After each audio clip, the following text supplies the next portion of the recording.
प्रद्युम्न का जन्म एवं भौमासुर का वध। रुक्मिणी के यहाँ प्रद्युम्न का प्राकट्य हुआ।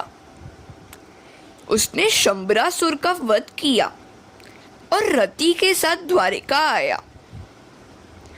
शंबरासुर कल्याण को ढकने वाला लौकिक काम है, प्रद्युम्न अलौकिक काम है। लौकिक काम को अलौकिक काम से ही नष्ट किया जा सकता है। जगत के किसी जीव से नहीं, केवल परमात्मा से ही मिलने की आशा और इच्छा करो।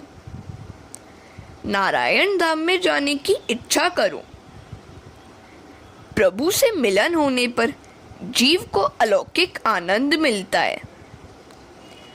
भगवान से मिलन की आतुरता जागृत होगी तो लौकिक काम का नाश होगा। वह रति कौन है? भगवान की कथा के प्रति रुचि ही रति है। इस रति के साथ भी विवाहित होने से जीव प्रभु मिलन के लिए आतुर हो जाता है। भगवान ने फिर सत्यभामा, जामवंती, यमुना जी के अंश से उत्पन्न कालिंदी आदि के साथ विवाह भी किया। भगवान की 8 पटरानियां थीं। अष्टधा प्रकृति ही 8 पटरानियां हैं।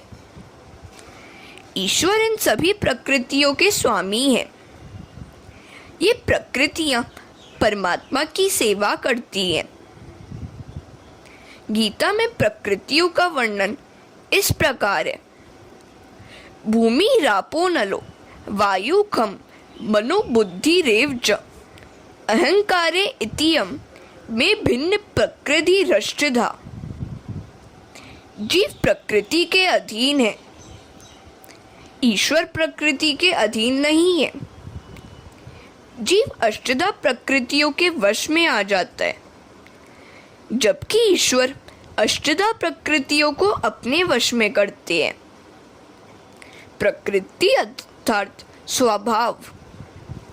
तुम स्वभाव के अधीन होने के बदले स्वभाव को ही अधीन कर लो। मनुष्य स्वभाव के आगे हार जाता है। अपने स्वभाव को, प्रकृति को वशीभूत करने वाला जीव सुखी हो जाता है, मुक्त हो जाता है। वैसे तो प्रकृति और प्राण साथ साथ ही जीते हैं। फिर भी यदि जप, ध्यान, सेवा स्मरण, सत्संग, सत्कर्म किया जाए, सद्ग्रंथों का अध्ययन किया जाए तो स्वभाव सुधर सकता है। सत्संग का अर्थ है कृष्ण भक्तों का, साधु संतों का और सद्ग्रंथों का संग। अक्रूर जी वंदन भक्ति के आचार्य थे, फिर भी कुसंग ने उनकी बुद्धि विकृत कर दी। सो उन्होंने सत्रजित की हत्या करने के लिए शतधन्वा को उकसाया। सत्संग और भक्ति दोनों को एक दूसरे की आवश्यकता है। सत्संग करने वाला यदि परमात्मा का भजन नहीं करेगा तो उसका सत्संग निरर्थक ही रहेगा। पत्थर नर्मदा जी में हमेशा स्नान करता रहता है, फिर भी वह पत्थर ही बना रहता है। इसी प्रकार कई मनुष्य कथा श्रवण तो करते हैं, किंतु भक्तिमय न होने पाने के कारण उनका जीवन सुधर नहीं पाता। पहले अपने मन को सुधारो और फिर जगत को सुधारने निकलो। अपने चारित्र्य से यदि अपनी आत्मा को संतोष मिले तभी मानो कि तुम्हारा स्वभाव सुधरा है। कथा श्रवण करने पर श्री कृष्ण के प्रति प्रेम न जागे, पाप की ओर घृणा न जागे, धर्म की ओर अभिमुखता न हो पाए तो मान लो कि तुमने कथा सुनी ही नहीं है। कथा कहती है पाप कर्मों का त्याग करो और प्रभु से प्रेम बढ़ाओ। कथा सुनकर भगवान से ही संबंध बनाए रखो। तुलसी विवाह का यही रहस्य है। हरे कृष्णा। भगवान श्री कृष्ण के अन्यान्य विवाह अध्याय में कहा गया है कि प्रभु ने 16,000 युवतियों के साथ विवाह किया। भौमासुर ने 16,000 कन्याओं को बंदी बना रखा था। ये 16,000 कन्याएं तो वेदों की ऋचाएं हैं। वेद के 3 कांड हैं और 1,00,000 मंत्र हैं। पहला कांड है कर्म कांड। इसके 80,000 मंत्र हैं जो ब्रह्मचारी के लिए हैं। दूसरा है उपासना कांड। इसके 16,000 मंत्र हैं जो गृहस्थ के लिए हैं। तीसरा कांड है ज्ञान कांड। इसके 4,000 मंत्र हैं जो वानप्रस्थ के लिए है। वेदांत का ज्ञान विरक्त के लिए है, विलासी के लिए नहीं। विलासी उपनिषद का तत्व ज्ञान समझ नहीं पाता। भागवत तो सभी के लिए है। वेदों ने ईश्वर के स्वरूप का वर्णन तो अधिक किया, किंतु उनको पा न सके। सो वेदों की ऋचा कन्या बनकर श्री कृष्ण से विवाह करने आई। वेदों के मंत्र केवल शब्द रूप नहीं है। प्रत्येक मंत्र ऋषि है, देव है।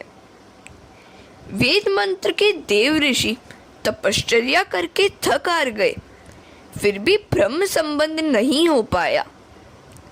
सो वे कन्या का रूप लेकर आए। वेद की ऋचाएं कन्या बनकर प्रभु सेवा करने आई। गृहस्थाश्रम धर्म का वर्णन वेद के 16,000 मंत्रों में किया गया है। सो श्री कृष्ण की 16,000 रानी कही गई हैं। 16,000 कन्याओं को मुक्त तो किया, किंतु वे सब भौमासुर के कारागृह में बंद थी। सो जगत का कोई पुरुष उनसे विवाह करने के लिए तैयार नहीं हुआ। वे सभी कन्या श्री कृष्ण की शरण में आई। भगवान ने सोचा कि रामावतार में मर्यादा का अत्यधिक पालन किया था, अब इस कृष्णावतार में वैसा नहीं करना है। सो उन्होंने उन सभी कन्याओं के साथ विवाह कर लिया। वेद मंत्रों को भौमासुर ने कारागृह में रखा था। भौम का अर्थ है शरीर। शारीरिक सुख में ही रमा रहे, वही भौमासुर है। विलासी जीव ही भौमासुर है। विलासी भौमासुर ने उन राजकन्याओं को बंदी बनाया था, अर्थात अनधिकारी कामी व्यक्ति ने मंत्रों का अनर्थ किया था। कामी व्यक्ति मंत्र का अपने विलासी मन की पुष्टि के लिए विकृत अर्थ करता है। ऐसे व्यक्ति मंत्रों का दुरुपयोग करते हैं। विलासी कहता है कि भगवान ने गीता में मौज उड़ाने को कहा है, सो हम मौज क्यों ना उड़ाएं। ऐसे लोग सिद्धिर भरवती कर्मणा वाले श्लोक का हवाला देते हैं।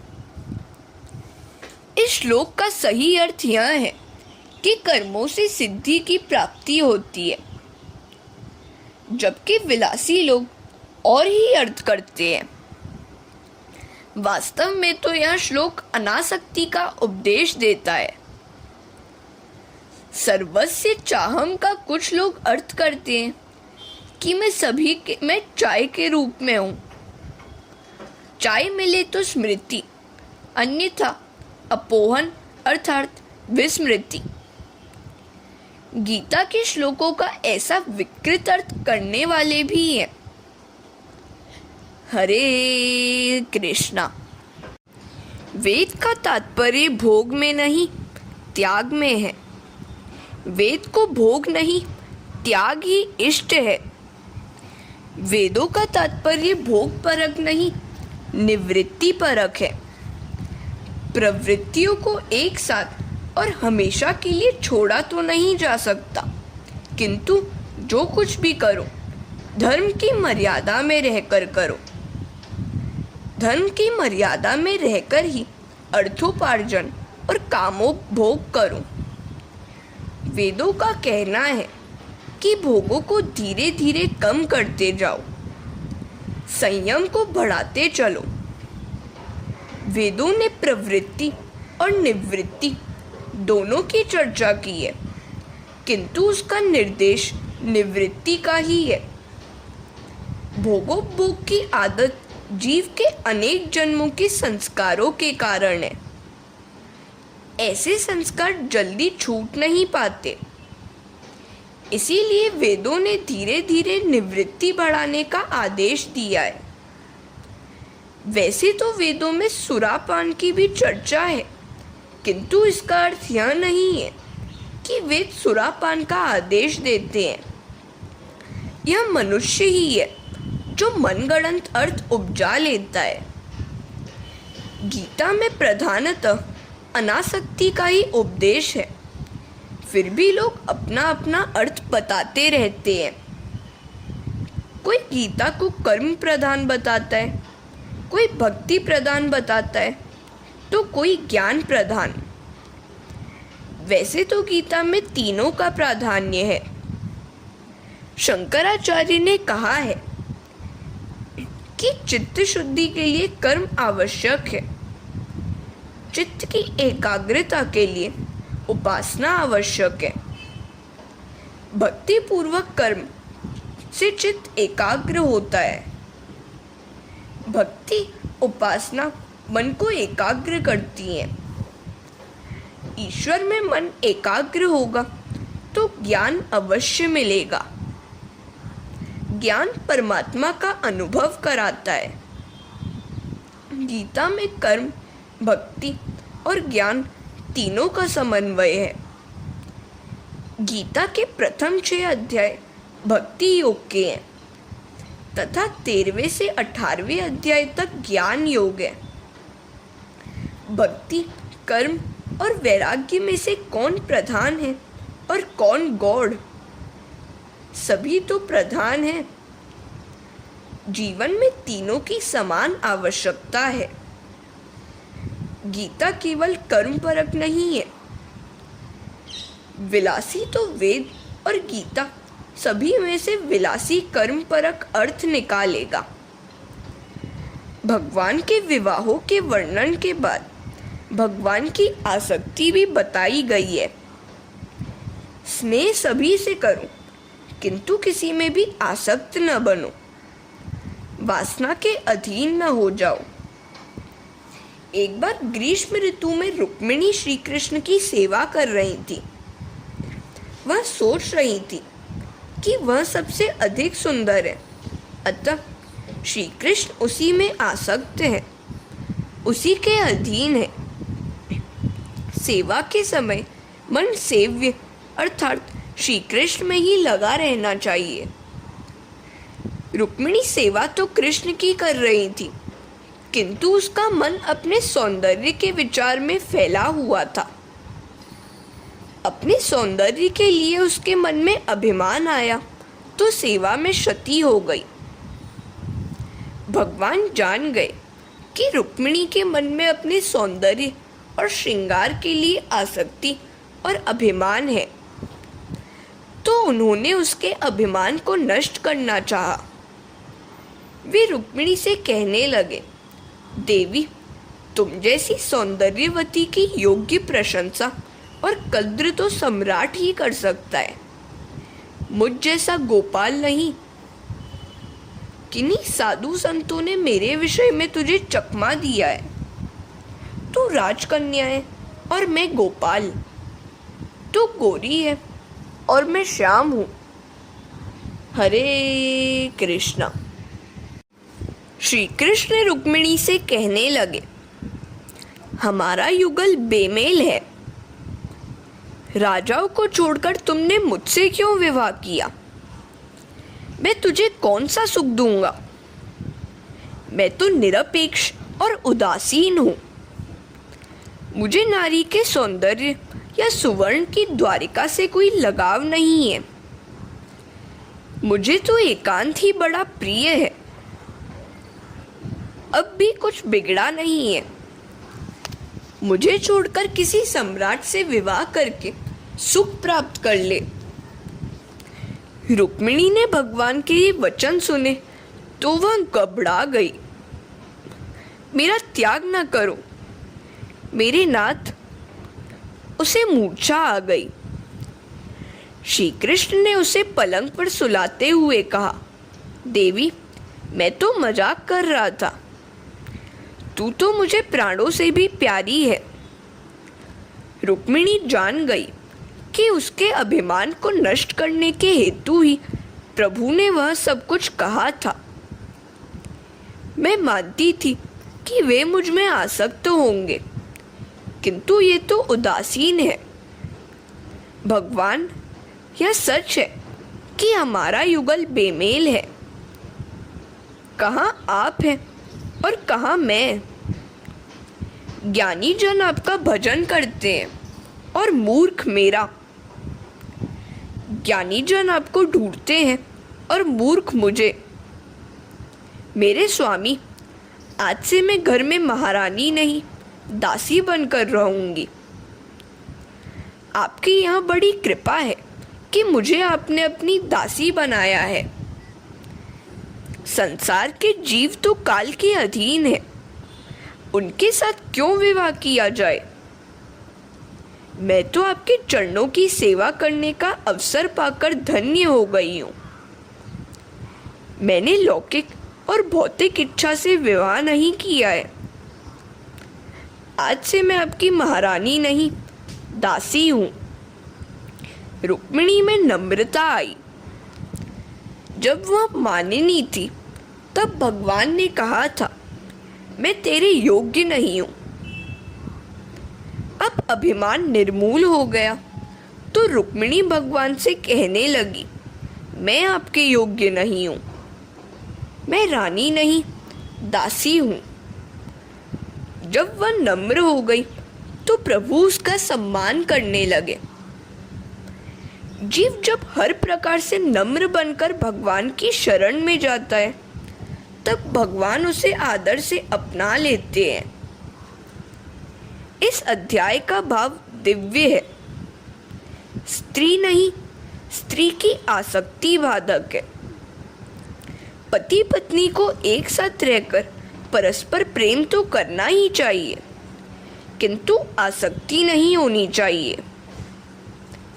शुद्ध प्रेम में विकार वासना का अभाव होता है।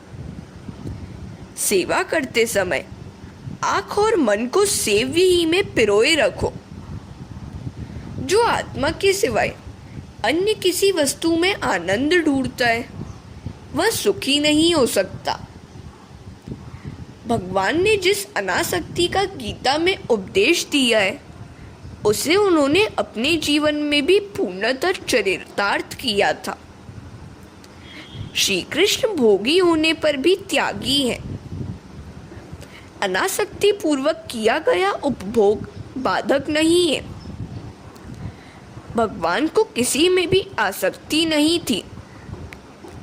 जब उनकी 16,108 रानियां थी और सुवर्ण द्वारिका भी थी, उस समय उनकी जो मन स्थिति थी वही मन स्थिति द्वारिका के नष्ट होने पर भी बनी रही।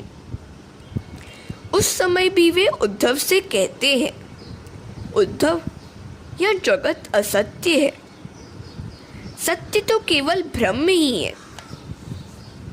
यही अनासक्ति योग है। केवल कृष्ण ही सत्य है। हरे कृष्णा। उषा अनिरुद्ध विवाह। राजा परीक्षित ने उषा और अनिरुद्ध के विवाह की बात सुनने की इच्छा प्रकट की। सुखदेव जी वर्णन करने लगे। महान शिव भक्त राजा बाणासुर की उषा नाम की एक सुंदर पुत्री थी। उषा को स्वप्न में अनिरुद्ध के दर्शन हुए और उसने स्वप्न में विवाह भी कर लिया। जब वह जागृत हुई तो नाथ को पुकारने लगी। उसकी सखी चित्रलेखा ने सारी बात जानकर कहा, सखी, तू चिंता न करना, हम उस पुरुष को कहीं से भी ले आएंगे। चित्रलेखा ने कई पुरुषों के चित्र बना बनाकर उषा को दिखाए, किंतु उसका प्रेमी नहीं निकला। किंतु जब चित्रलेखा ने अनिरुद्ध का चित्र बनाया तो उषा लजा गई। अब चित्रलेखा ने जान लिया कि अनिरुद्ध ही अपनी सखी का प्रियतम है। चित्रलेखा अनिरुद्ध का हरण करने के लिए द्वारिका आई, किंतु वहां तो सुदर्शन चक्र चौकसी कर रहा था। वह सोचने लगी कि अब क्या किया जाए।